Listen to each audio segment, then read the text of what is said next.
Teman-teman, kita sekarang sedang ada di Center City, Philadelphia, di City Hall. Kita akan ketemu 3 mahasiswa Indonesia yang baru aja selesai program dengan University of Pennsylvania. Pertama kita akan ngobrol dengan Hadi nih ya. Seru banget ceritanya karena dia ternyata anak madrasah. Hadi, apa kabarnya? Alhamdulillah baik. Alhamdulillah. Ternyata kamu nih bukan pertama kali ya datang ke Amerika. Ceritain gimana pertama kali kamu datang ke Amerika? Baik, ya betul sekali Ibu. Ini sekarang ini adalah kedua kalinya Adi pergi ke Amerika. Karena yang sebelumnya itu Adi pergi saat masih bersekolah di Madrasah Aliyah. Itu setara SMA. Madrasah Aliyah Negeri ya, di Kota Padang. Betul. Berangkatnya itu kelas 3 ke kota Camas di Washington State. Washington State dingin dong. Enggak terlalu. Enggak terlalu ya. Washington State itu kan udah dekat dengan Kanada. Betul. Iya. Tapi Terus. Dia enggak di dekat Vancouvernya. Oke. Di dekat Portland. Jadi malah dekat ke Oregon. Program apa itu? Nama programnya itu KLYS, Youth Exchange and Study. Itu dari pemerintah Amerika sendiri. Oke. Dan berapa lama di sana? Waktu itu 9 bulan. Seru ya? Alhamdulillah. Berarti itu waktu kelas 3. Terus sekarang balik lagi ke Amerika, ke University of Pennsylvania untuk 4 bulan. Betul, 1 semester ya. 1 semester. Nah, jaraknya berapa jauh tuh? Sekarang Hadi ada di semester berapa? Sekarang di Indonesia itu semester 5. Semester 5. Iya. Keren banget sih. Kalau kita tuh sering-sering mikir, aduh anak madrasah itu biasanya kan agak ketinggalan gitu ya dibanding anak-anak yang lain. Tapi mungkin itu stereotip saya yang mesti saya rubah ya. Betul nggak? Itu betul sekali. Oke. Mungkin karena Madrasah Hadi itu salah satu madrasah yang sangat unggul ya di Kota Padang. Saya dikategorikan seperti itu. Oke. Selamat ya, ini kedua kalinya Hadi datang ke Amerika dan sekarang di University of Pennsylvania, salah satu Ivy League di Amerika. Congratulations, high five. Yes. Nah, terus sekarang kita mau ngobrol sama Trista, teman-teman. Trista ini kuliahnya di University of Gajah Mada. Kok jadi pakai bahasa Inggris sih? Gajah Mada University. Oh gitu, salah dong. Cerita dong gimana nih kok bisa sampai di Gajah Mada? Kenal semuanya, nama saya Trista Larsati Nagel. Boleh banget dipanggil Trista atau Nagel. Nanti kalau ketemu don't hesitate to hit me up. Sekarang lagi kuliah di UGM dan lagi di University of Pennsylvania. Tadi kan ditanya nih gimana nih kok bisa sampai ke UGM. Itu sebenarnya perjalanan yang cukup ya asik ya, karena kan harus belajar terus. Kalau sekarang ada SBMPTN dan sebagainya. But I think kalau dibandingkan dengan UGM, dengan UPenn itu gimana ya? Sebenarnya sama-sama aja sih rasa-rasanya karena tetap harus belajar untuk masuk ke dua university ini. But the thing is, when you got into UPenn, there are more personal thing. Karena kan ketika kamu disaring buat pertanyaan universitinya atau misalkan buat beasiswanya, kamu ditanya hal-hal yang berbeda dengan apa yang ditulis di atas kertas ya kalau misalkan di SBMPTN. Betul banget. Nah, terus sekarang udah 4 bulan di University of Pennsylvania. Sedih banget nih, mau balik lagi ya ke Indo ya very soon. Apa sih satu hal yang kira-kira tuh Trista tuh suka banget tentang UPenn? Ceritain satu hal yang Trista suka banget tentang UPenn, satu hal yang Trista suka banget tentang Philadelphia, dan satu hal yang Trista nggak bisa lupa tentang Amerika. Okay, this is going to be quite the story. Kalau misalkan kita ngomongin tentang apa yang nggak bisa dilupain di UPenn, it has to be this particular lecturer yang ada di salah satu kelas, namanya Professor Will Schmanner. Nah kan kalau di Indonesia mungkin kelasnya itu lebih ke agak tradisional ya, kamu duduk di satu kelas, kemudian gurunya mengajar, and that's probably about it. They give you assignment, that's it. Tapi kalau di kelas yang ini, kelas ini panjangnya 3 jam. Every week there is one class panjangnya 3 jam. Dan 1,5 jam pertama si profesor ini selalu mendedikasikan kelasnya untuk diskusi. Jadi kita membentuk kayak semacam FGD. Terus habis itu kita diskusi tentang topiknya. The professor is going to ask you like pertanyaan ini yang kita mau diskusiin. Coba kalian pikirin tentang ini, and then we discuss. Jadi kayak kita dapat ngelihat gimana ya, kayak berbagai macam perspektif. Dan karena di kelas itu nggak cuma orang-orang Indonesia, kita juga bisa ngelihat perspektifnya gimana sih orang Amerika tentang ini, tentang itu. It's actually really interesting class.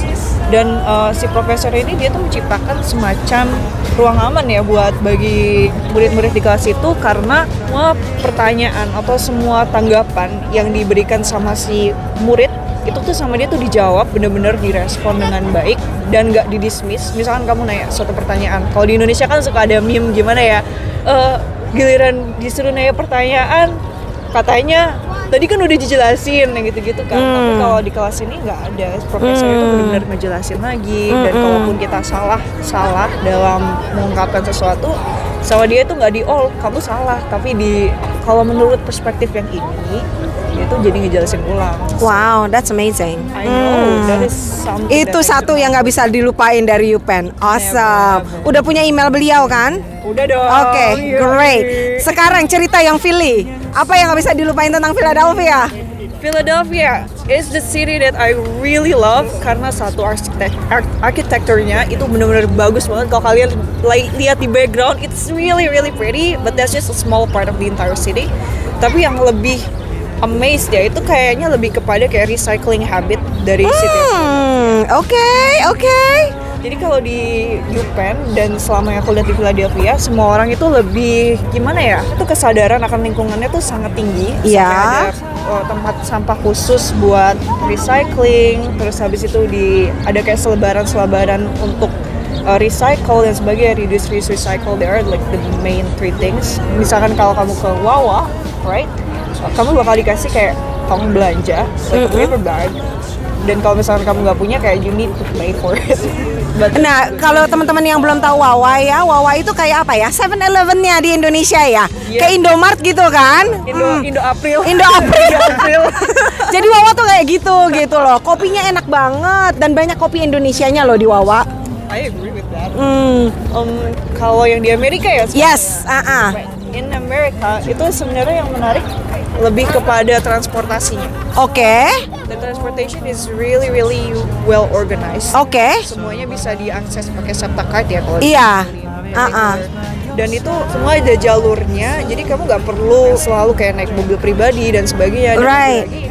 Kebawahnya ke isu lingkungan, and I think that's really great. Dan aku rasa Indonesia bisa menerapkan sesuatu yang kayak gini, cuma tinggal ya a little bit more effort. Yes. Tapi ya, but still there is good, there is bad. Kalau di Indonesia mungkin baiknya tentang e-money. E-money is actually really really useful dan aku ngelihat banyak potensi di situ. Atau misalkan KTP kan sekarang udah I think itu juga bisa jadi salah satu hal yang bisa ngebantu pemerintah untuk tracking kayak spending kita. Misalkan kayak citizen yang kita bisa lihat orang ini ternyata dia lebih suka naik public transportation. Makanya kita bisa melihat kayak demand dari public transportation. Right, AI. Awesome.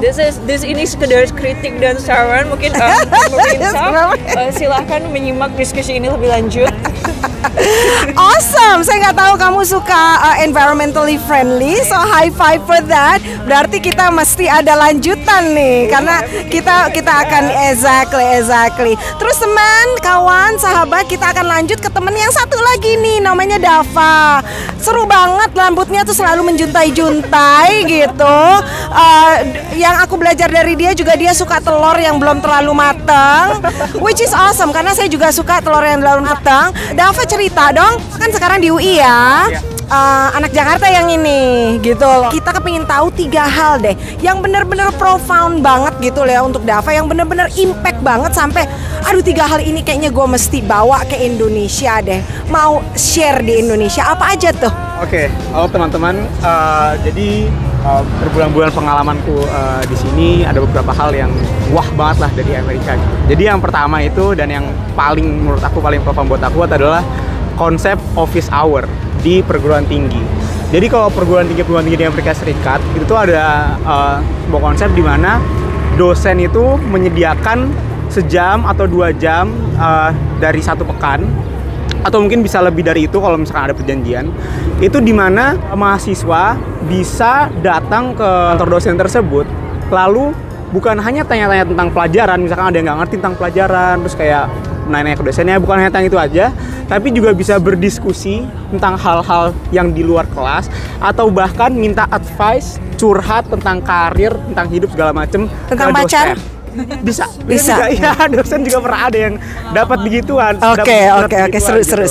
Berdasarkan para dosennya. Jadi sangat di sini tuh konsep mahasiswa dekat dengan dosen itu sangat bisa banget gitu. Karena kalau yang aku lihat kalau di Indonesia masih apa ya, terdapat kayak kalau aku lihat tuh kayak gap lah ya antara dosen sama mahasiswa gitu. Jadi begitu misalkan dosen setelah selesai mengajar keluar kelas ya udah gitu, bukan merupakan hal yang umum gitu untuk kayak ngobrol-ngobrol santai bareng dosen gitu. Sedangkan kalau di sini tuh malah di encourage gitu. Kalau di Indonesia kita kayak ke dosen harus ada skripsi, ya nggak, kalau nggak harus sedang menyusun paper gitu kan. Kalau misalkan santai-santai gitu kayak belum terlalu umum lah gitu konsepnya. Sedangkan di sini sangat, bahkan bukan umum lagi, di encourage gitu. Ayo datang kantor saya, kita ngobrol tentang berbagai hal. Nice. Gitu. Yang kedua adalah bagaimana apa ya, hubungan antar manusia itu sangat egaliter di sini. Jadi mungkin yang pertama yang bikin, untuk yang nggak ngerti egaliter, definisi egaliter itu apa? Jadi intinya kayak kita tuh dipandang sama gitu saat berinteraksi dengan orang lain gitu. Mau baik itu misalkan pekerja-pekerja yang misalkan retail gitu ya, yang kayak kita misalkan kasir atau kayak tukang sapu jalanan, atau enggak sama dosen gitu. Jadi yang pertama ini saat pertama kali kesini agak shock ya. Jadi misalkan kita ke Walmart tuh kayak supermarketnya gitu ya. Walmart tuh di Indonesia kayak apa sih sekarang? Supermarket yang gede, Giant ya? Enggak, kalau Giant kayak terlalu kecil ya, mungkin Carrefour ya, oke. Jadi misalkan kita ke Walmart gitu ya, nanya, permisi, ini di mana ya lokasinya? Misalkan nanya, oh misalkan sampo di mana ya lokasinya gitu. Kalau misalkan di Indonesia, misalkan di Carrefour ya, itu kayak kita dianterin tuh, silakan mas, silakan ikuti saya, dianterin gitu macam. Kalau misalkan di sini, oh right there, alright, bye, oke, cabut dah, mbaknya atau mas-masnya. Oke, sana kayak nggak dianterin, kayak beneran kayak gitu lah. Terus kayak misalkan ke customer service misalkan, kayak misalkan di bank, misalkan silakan bapak duduk di sini, di Indonesia kayak gitu. Kalau misalkan di sini, alright, sit there, kayak langsung malingkan muka gitu, kayak gitulah. Tapi positif side-nya adalah hal yang sama juga terjadi misalkan kalau misalkan kita ngobrol sama jabat atau nggak sama orang yang lebih tinggi daripada kita, itu mereka terbuka gitu sama kita gitu. Jadi kayak karena nggak ada sungkan-sungkanan, kita tuh mau mengkritik, mau memberi opini, itu lebih terbuka gitu. Bahkan misalkan sama dosen gitu ya, kayak mohon maaf saya nggak gini itu kayak lebih terbuka lah intinya gitu. Karena treatment antar hubungan manusia yang egaliter itu yang kedua. Tiga adalah sistem yang namanya di sini tuh sistem refund, teman-teman. Ini mungkin kayak buat orang Amerika. Ini ceritanya suka belanja. Iya, jadi gini, kan kita sering berbelanja kebutuhan lah ya di sini ya. Misalkan di Amazon, kalau di sini mungkin kayak, kalau di Indonesia kayak Tokopedia mungkin lah ya. Kurang lebih lah. E-commerce-nya kan Amazon di sini ya. Di Amazon misalkan kita beli barang nih, misalkan katakan beli setrikaan nih misalkan. Terus kayak kita beli setrikaan, setelah misalkan kita pakai 1 minggu, 2 minggu, 3 minggu, kok kayaknya setrikanya nggak enak nih ya, kurang dipakainya, kurang nyaman nih. Setrikaannya kurang panas. Setrikaannya kurang panas misalkan, kayak gitu ya. Setrikanya kurang panas misalkan. Nah itu bisa banget, itu dibalikin, di return, terus duit kita balik utuh. Itu menurut aku ya, itu mind blowing banget sih. Kayak jadi di sini tuh cara mereka treatment customernya, meskipun yang tadi aku bilang soal customer service-nya lebih bagus di Indonesia, tapi kayak business wise mereka tuh kayak lebih fair gitu. Jadi kalau misalkan orang itu misalkan nggak suka produknya atau nggak cocok dengan produknya, asal kayak produknya dalam kondisi masih bagus, itu kalau misalkan dibalikin, itu kita bisa dapat uang kita kembali gitu. Kalau nggak puas dengan suatu produk gitu. Jadi oleh karena itu kayak customer satisfaction di sini merupakan salah satu hal yang dijunjung tinggi oleh para pembuat-pembuat produk gitu. Aduh, keren-keren banget nih obrolannya. Istilahnya gini loh, penting dat kita yang udah lama tinggal di Amerika, we take it for granted. Betul, gitu ya kan. Seperti Philadelphia kok kotanya gloomy banget, padahal kalau dari Trista dengerin, oh ternyata arsiteknya bener banget. Terus aku ingat lagi, iya ya, dulu waktu aku pertama kali datang ke Philadelphia, that's one main thing that I really love about this city gitu kan. Terus about retaining the product gitu loh. Karena kita udah terlalu biasa, yang kita udah tinggal di Amerika 20 tahun gitu ya. kalau kita ke Indonesia nggak bisa di return produk, kita tuh langsung aneh Iya. gitu loh. Tapi padahal itu sebenarnya hal yang patut kita syukuri, Iya, bukan betul sekali. bukan sesuatu yang namanya otomatis gitu Betul, ya. betul, betul. So, aduh makasih banget Dava, Trista, Hadi. Mudah-mudahan ilmunya di sini bisa jadi manfaat. Keep in touch. Amerika lagi kabar-kabarin kita. Nanti kita jalan lagi, kita makan telur lagi. Tapi enjoy Philadelphia. Masih ada berapa hari ya kan? Wah, hari ini nggak terlalu dingin, jadinya bisa jalan-jalan. Oke, high five everyone. Makasih banget. Pak Tani disupport ya. Kita kepengen subscribernya naik nih supaya tambah banyak subscribernya. Diklik bentangnya dan juga di share dan di like. Thank you banget.